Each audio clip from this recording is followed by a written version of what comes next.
So I signed up for the wait list to get Opera Neon. And ironically, I had to check a box that said I wasn't a robot in order to submit it, which I don't know if that's fair. I wonder if anybody used ChatGPT operator to sign up for it, and the operator See was if that able to would get go through. around it. Is there like some kind of guardrail, do you think, that prevents them from saying I'm not a robot? No, I've actually watched a video of. I mean, operator's the only big one that's doing it right now, but I watched a video of it proving that it's not a robot and it's very much essentially a robot. So I can say it's not a robot. I'm not a robot. I'm an AI agent. problem solved. Problem Boom, solved. done. I just started watching Murderbot on Apple TV. Worth every second. Oh man, yeah, it's great. I think I've seen like I binged what I could. Yes. Maybe four episodes now. But yeah, I love it, man. It's the way it kind of extrapolates a lot of the things I think of, and just uh, AI rights, and all the things that it kind of touches on. And I love how he's just so bored with the humans too. Like It's like it's not logical. It's like, what do you do? Stupid humans is probably the uh, repeated phrase over and over again. and might have a little sprinkle of ADHD in there because the like Constantly he's watching watching the soap soap operas. operas. Yeah, can't be bothered.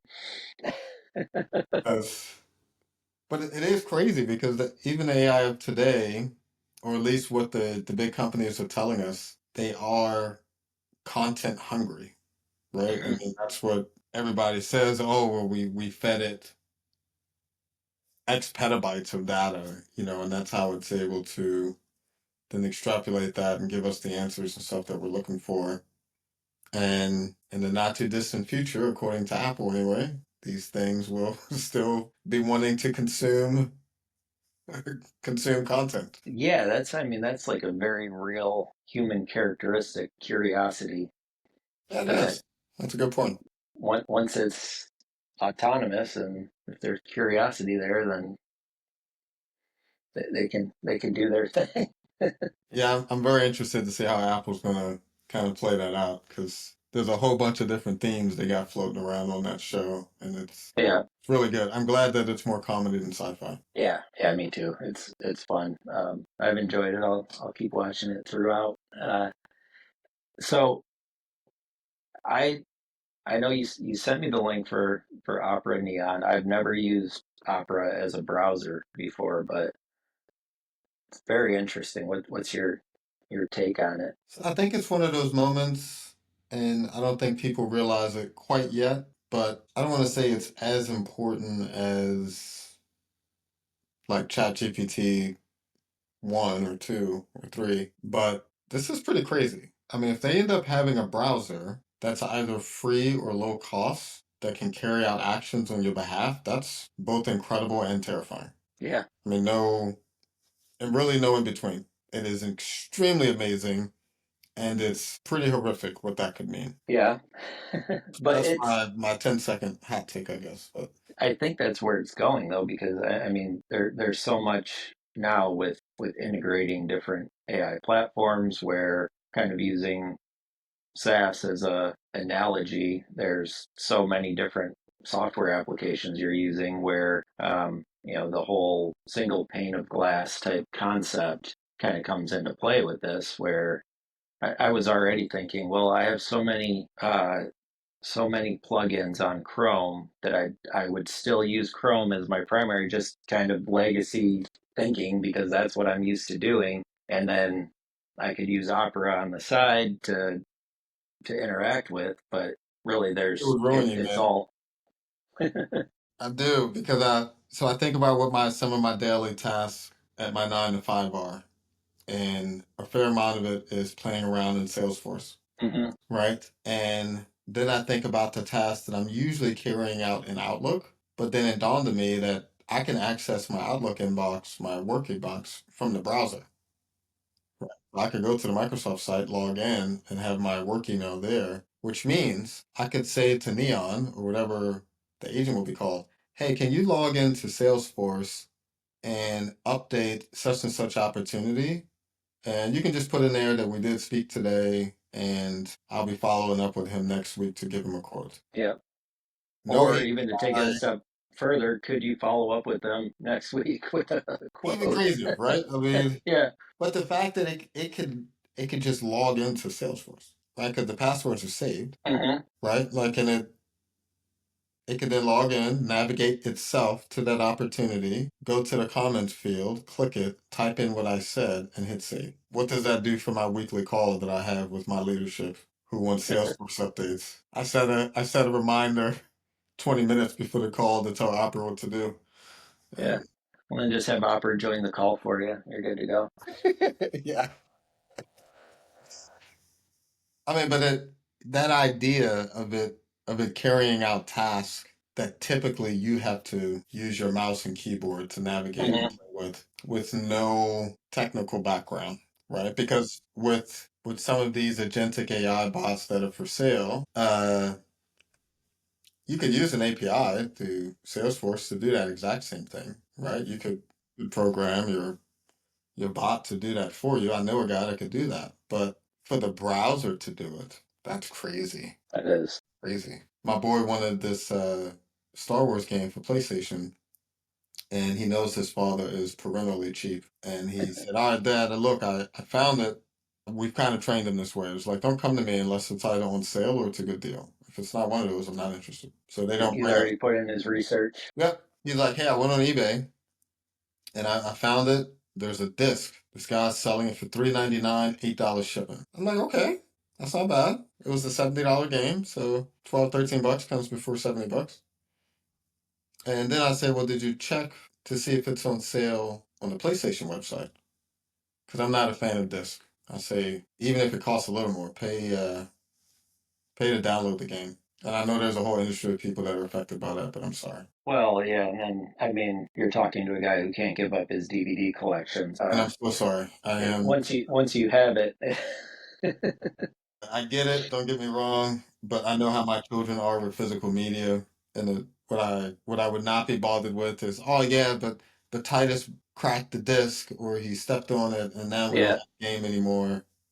Where it's like, no, see what it costs from Sony. So anyway, we go on and look, and here it was $19 to just have the digital version of it. And I'm like, this isn't even a conversation. $19 it is. But even with that, the idea of like, hey, Opera, go check PlayStation.com and see what this game costs. Comes back and says, hey, that was 19. Okay, then buy that. yeah, My credit card's saved in there. My password to the Sony account saved in there. I wonder what guardrails are they going to put into place. That's the scary part is what stops it. And then yeah, what's the limit? And what would then stop me from walking up to your computer and asking your Opera to do XYZ? yeah. That's a good point, and definitely need to start hitting lock when you walk away in a public space. But what does that do to e-commerce and retail in general too, when you don't even have to go shop on your own? I mean, there's some pretty mundane stuff. Like we're definitely an Instacart and Walmart delivery family. Hmm. So Walmart constantly wants you to subscribe to certain groceries, and I can't bring myself to do that because I already have subscription fatigue for all of the TV stuff. Yeah, So now I can't have an oatmeal subscription, Walmart. I'm so sorry, it's not gonna happen. But if I can come up in the morning and be like, hey Neon, we're out of bagels, which we were this morning. I'm out of bagels. Get one of each of the kind that we normally buy, and pay for the quickest delivery, the 1 hour. And then yeah, it understands that and does that. I mean, that's crazy. it is.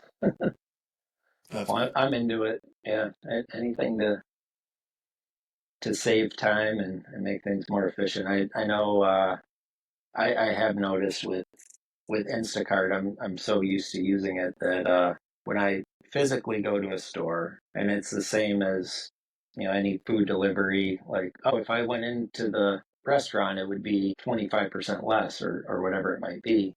Um, but the flip side of that is I went in to the grocery store with my daughter and walked out with 3 boxes of cereal that I probably would not have ordered if she wasn't involved in the process. So I think it might even out. And there's that. But I think Walmart Plus is $100 a year. Um, Instacart Plus or whatever is something around that same. Worth every cent. All the cents. Sign me up. So Agree. we had something new, and I'm pretty excited to get it out there. Where we Yes. had our first official super important person interview. Yeah. We got to get it out to the world. Got to get it So out. yeah, I know you got to chat with Ronell Richards and tell me a bit about how that went. Well, hey, I don't think the guy really needs an introduction, but if anyone's living or listening to this and they live under a rock sometimes, it's when it comes to things inside of the channel, uh, calling him an influencer is probably an understatement, right? So he's been in it, he's worked it, and he's in his time in his career and your mine too, we've watched like this evolution of how all of the different agents interact in the telecom space, and then how much that has grown, and the difference in how we kind of attacked this 20 years ago compared to how it's happening now, and kind of how we got there is the majority of what we spoke about. So So yeah, looking back and watching the video, you guys had an analogy between what AI is today and what the internet was when it became a thing. And I'm just thinking of how often do you go into your web browser and type a full URL out and thinking that's something you could just type into the browser, not even going to a search engine, and it'll give you the results and it's your first link and it's there or pops up in your history. Um, Kind of like we were talking with Neon, the the next iteration of what a web browser will be. It's kind of crazy to think of a time when the internet was seen as a novelty or a fad. yeah, I remember that. And I remember being the first person anywhere near us that got a 56K modem, Hmm. which, I mean, you couldn't even tolerate the internet today at that speed. In fact, you just probably couldn't do anything. Even this wouldn't be possible.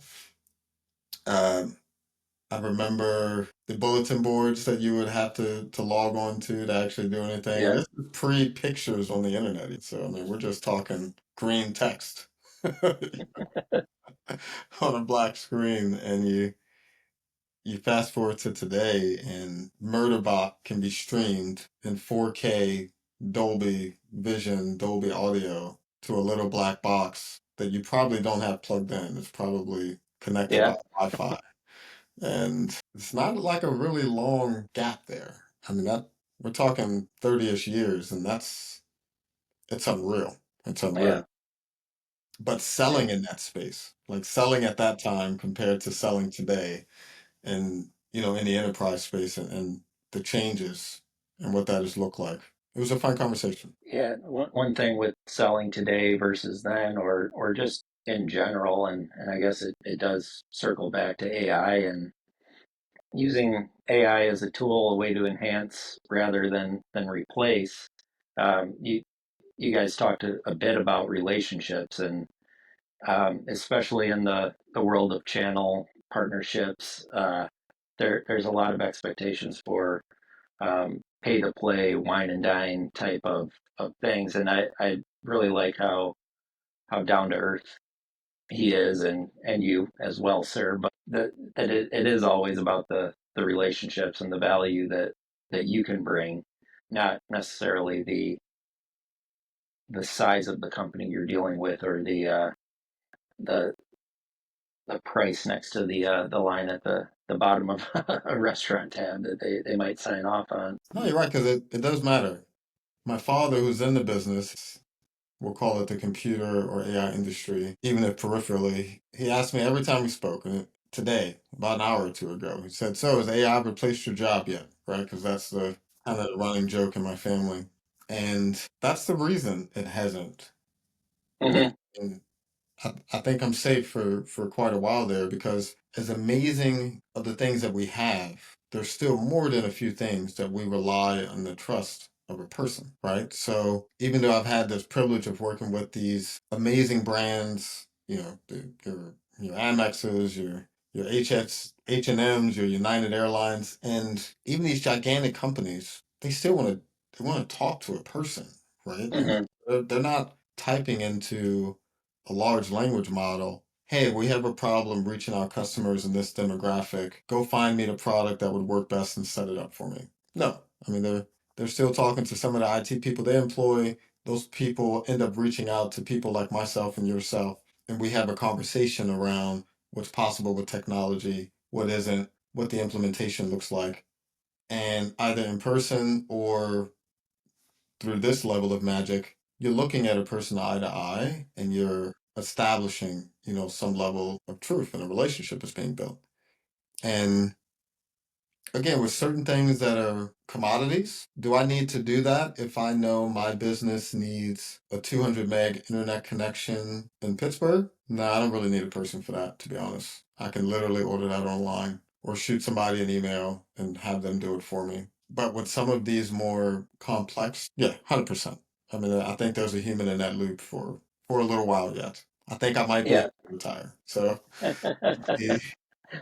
that's where I see it going, and I think that's what Ronell was also alluding to when we were chatting. That element still exists. We haven't quite reached Radio Shack relationship, where Yeah. that still went away. Even though you went to this really smart guy or gal, and they could point you into the direction. It didn't seem like it at the time, but that was pretty easy to replace with Amazon. Yeah. But what we're talking about in this space, the enterprise space in particular, you know, these CFOs and CMOs, they're not ready to relinquish all of that control to LLMs. Yeah.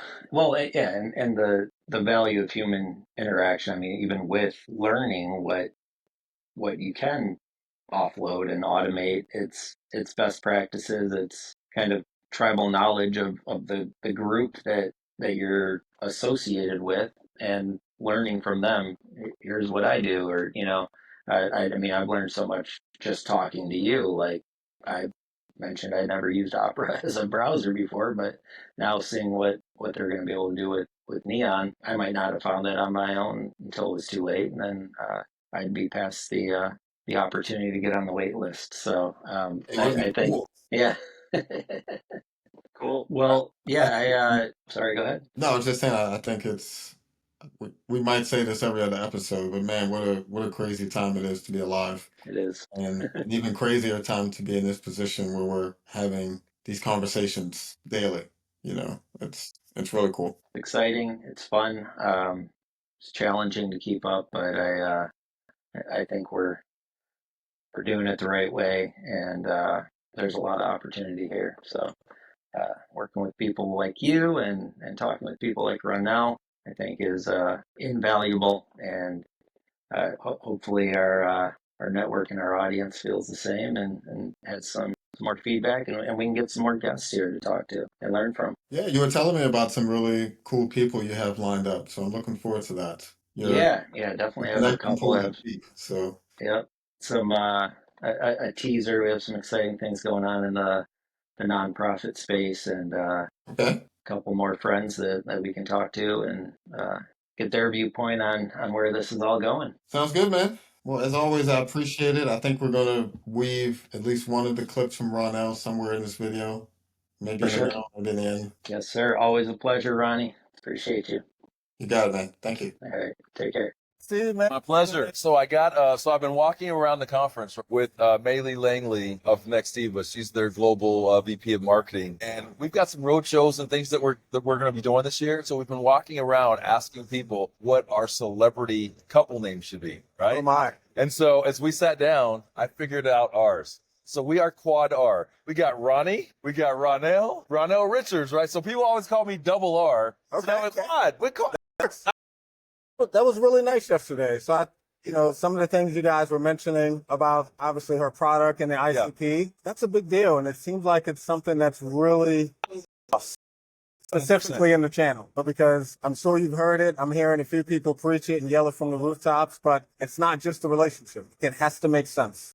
Well, honestly, Ronnie, what we're calling a relationship isn't really a relationship. True story. You know, what we say is relationship selling in our business is just trying to buy market share. If you want to be, you're married, right? Married. Okay. Did you buy your wife?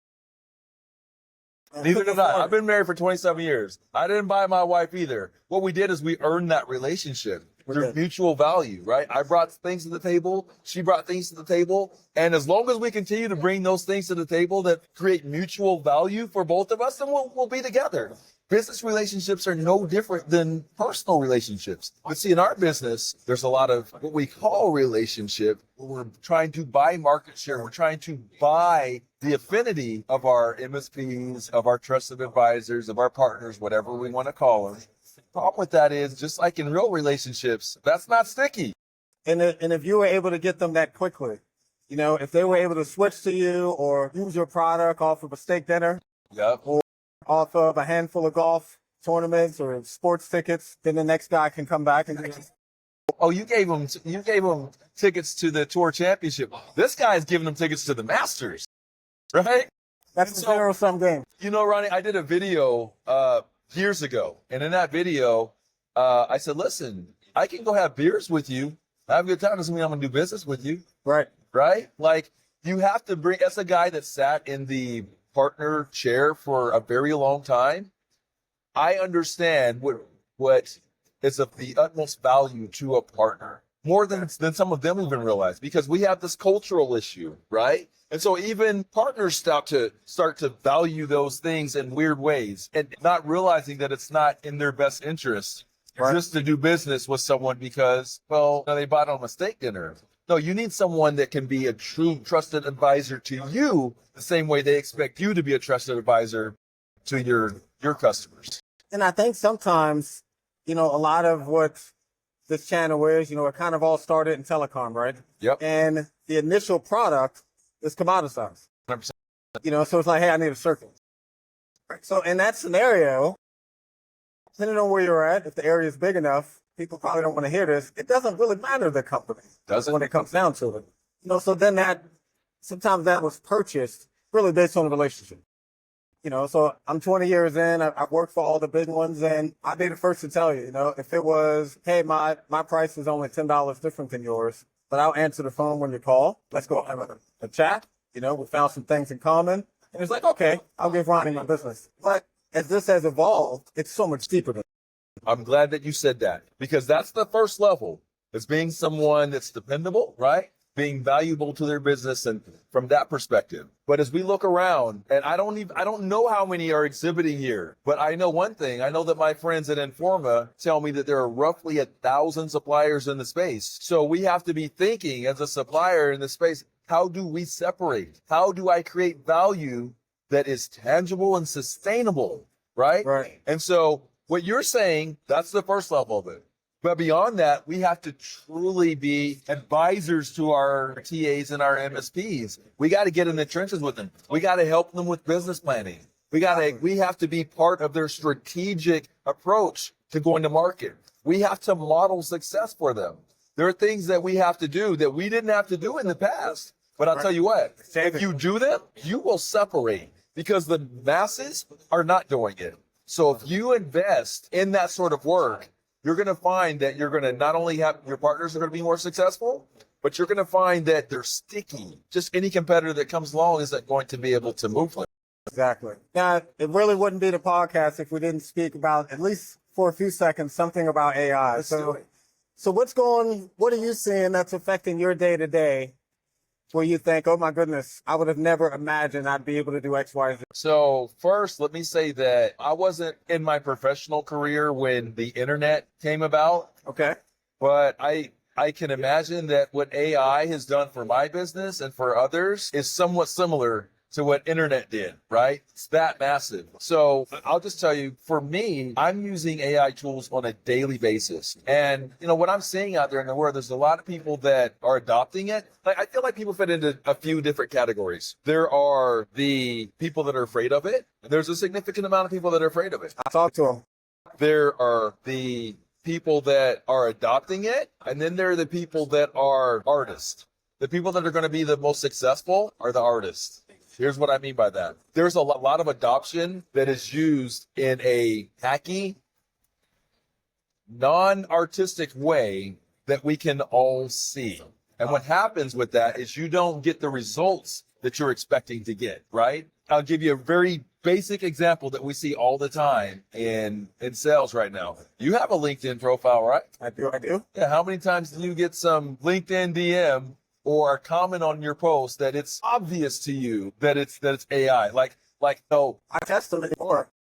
our brains are so amazing, right? We think that computers are great and AI and artificial. We're afraid of artificial intelligence because of, how its capabilities. Our brains are amazing, right? Yeah. So whatever has happened over the last 9 to 12 months, where when it first started to come out, our brains weren't really picking it up. Oh, we're picking it up right now. And so people that are using it in ways that are hacky, not adding personalization, not adding humanization, not using it to as a way to better communicate and to bridge to a real communication and real connection like this, those people are going to be find that they're not going to be successful. And it's funny because that then alters their perception of the technology. And that's what we come across a lot, even in my conversations. A lot of CMOs and CFOs, they're like, oh yeah, I've played with that and it was awful. Or I got one of my guys that tried to do X, Y, Z and it was awful. There's no way I want to use that in my enterprise. Yeah. And those are the reasons. So they don't get a chance to kind of see it correctly in the first light.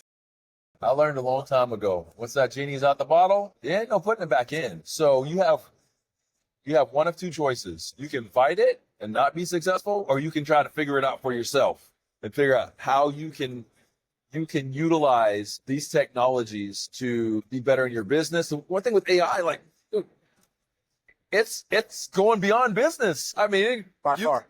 Therapy, all different types of personal advice, it's amazing, the capabilities. But of course, in business, wow, it's really revolutionizing the way that we do business. But again, I will say that those that have taken the time, which I've been using it daily for probably 18 months, those that have taken time to really understand the technology and personalize and humanize and accept it as like an art form, those folks, they're going to crush. So on an enterprise level, I know in your past life, and probably quite a bit now in your current life, you spoke to a lot of these C-level and higher execs, and we happen to have some of that for our particular audience. So as it relates to evaluating these tools, deciding how and when, because of course there's 1,000 different ways you can incorporate this into your tech stack. Would you have any advice for them?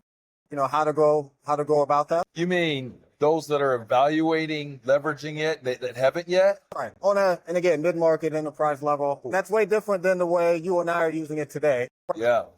I would say, and I'll look at the camera and say this with bass in my voice. Do you like your job? If you like your job and you want to stay employed, you better figure it out. Again, the genie is out of the bottle, so to speak. The one cool thing is that now we are probably 2 years into some pretty decent adoption rates of it. And so what that means is there are a lot of subject matter experts out there like you that people can go to for direction, right? So they can figure out ways. I'm not the expert on telling you how to integrate it into your tech stack, but the experts are there. They have tested it. They have broken it. They've done all the things that you need to do in order to be able to advise people. So I would say at this stage of the game, if you want to stay employed, you want to make sure that you keep that edge in your business, it's something you got to figure out. Find the right people that can give you that advice and that direction on how to implement it.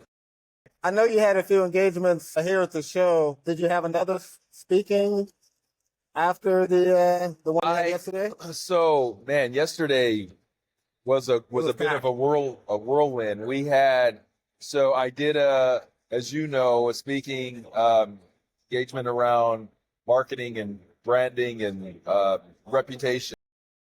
I also had a speaking engagement later in the day, which was a panel discussion on community building and the importance of diversity in our workforces, which is a drum that I've been beating for a very long time. However, the way that I approach it is probably different than a lot of people approach it. Okay. My message hasn't changed today. It's funny, as we closed out, the moderator asked me for, kind of like the last words and what I want to say. What I told folks is that we sat in front of a smaller audience, a small audience. And 4 years ago, I sat in front of an audience of around 1,000 people talking about the same thing, when it was more important to the world at that point. And my message then is the exact same as it is now. I like to evolve the narrative and really help people, leaders, to better understand that what we're talking about is not altruism. What we're talking about is not something to, if you want you to feel good about doing the right thing, but I can't trust people to do the right thing. I don't think any of us should in business. I trust people to do the right thing for them. And so my closing message is that, listen, this is good for business. Right. The marketplace that we're playing in, we're selling globally. And the most important thing, if you're selling in a global environment, is diversity of thought. Okay? There's this old adage that for leaders, that if you're the smartest person in the room, that you're making a mistake, right? You need to have people that are smarter than you in the room.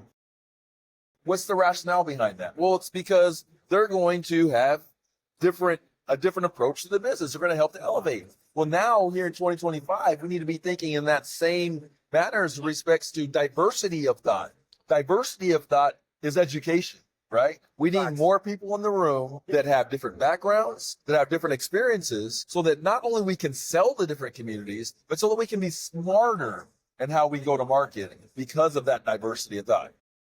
Yeah, that's a much better spend than, hey, I need to hit this number. Well, and it's realistic, right? This is so. What I'm telling people is, like, listen, you want to continue to be successful. You want to be best in class. The best in class, figured that out a long time ago. Right. And you're going to be left behind if you're sitting in a room, and in that room, everybody looks like you, that just went to different schools. It's problematic. Well, I appreciate that. I don't know if you happen to have.